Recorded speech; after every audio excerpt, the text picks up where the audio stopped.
اعوذ باللہ من الشیطان الرجیم بسم اللہ الرحمن الرحیم ربی یسر ولا تعسر وتمم بالخیر۔ تاریخ تبری جلد اول کا ہم مطالعہ کر رہے ہیں۔ آج کے ایپیسوڈ میں مصر کا جب بادشاہ تھا اس کے خواب اور حضرت یوسف علیہ السلام نے اس کی جو تعبیر بیان کی، اور یوسف علیہ السلام نے شاہی دربار میں جانے کے لیے جو شرط رکھی تھی اس کا بیان کریں گے ہم۔ تو سب سے پہلے آپ سے ریکویسٹ ہے کہ اگر آپ نے ابھی تک اس چینل کو سبسکرائب نہیں کیا تو اسے سبسکرائب کریں، لائک کریں، شیئر کریں اور بیل آئیکن لازمی پریس کریں تاکہ آپ کو ہر نئی آنے والی ویڈیو کا نوٹیفیکیشن موصول ہو سکے۔ جزاک اللہ۔ بادشاہ کا خواب۔ اس کے بعد بادشاہ مصر نے ایک خوفناک خواب دیکھا۔ سودی کہتے ہیں کہ اللہ تعالیٰ نے بادشاہ مصر کو ایک ڈراؤنا خواب دکھایا۔ اس نے خواب دیکھا کہ میں نے خواب میں دیکھا کہ 7 موٹی گائیں ہیں جن کو 7 دبلی گائیں کھا رہی ہیں، اور اناج کی 7 بالیاں ہری ہیں اور دوسری 7 سوکھی۔ اے اہل دربار، مجھے اس خواب کی تعبیر بتاؤ اگر تم خوابوں کا مطلب سمجھتے ہو۔ اگلے روز اس نے تمام جادوگروں، کاہنوں، اٹکل لگانے والوں اور قیافہ شناسوں کو جمع کیا اور ان کے سامنے یہ خواب ذکر کیا۔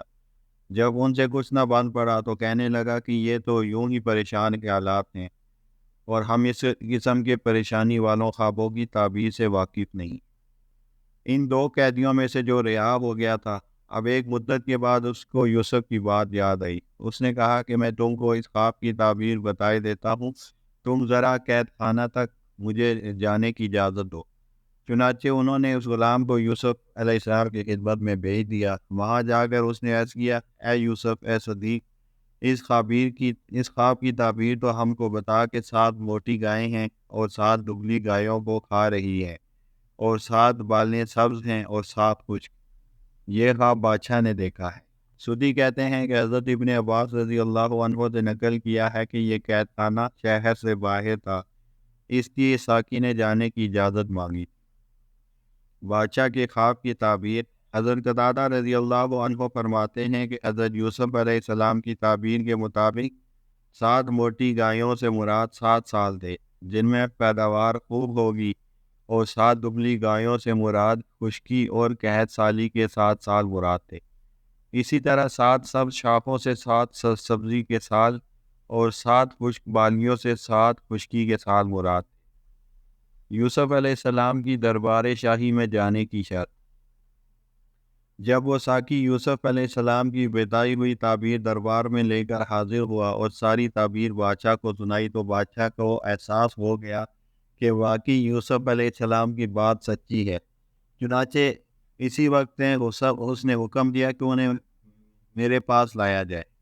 سودی کہتے ہیں کہ جب بادشاہ نے یوسف علیہ السلام کی بتائی ہوئی تعبیر سنی تو انہیں اپنے پاس آنے کا حکم دیا۔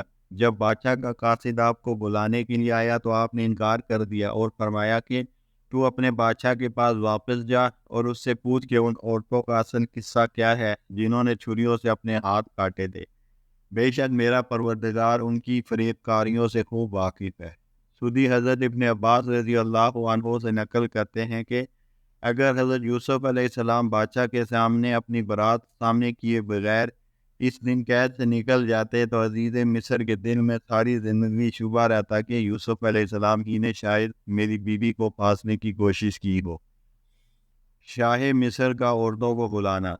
جب قاصد حضرت یوسف علیہ السلام کا پیغام لے کر بادشاہ کے پاس پہنچا تو اس نے سب عورتوں کو جمع کیا اور ان سے پوچھا، جب تم یوسف علیہ السلام کو اپنی خواہش کے لیے آمادہ کر رہی تھی تو تمہارے اس واقعے کی صحیح حقیقت کیا ہے؟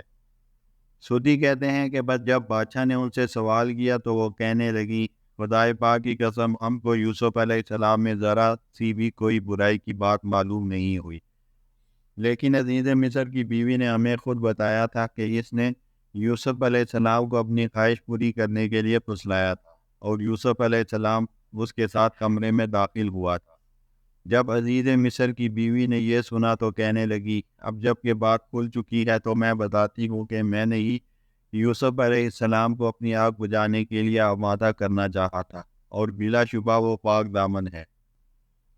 یوسف علیہ السلام کے انکار کی وجہ۔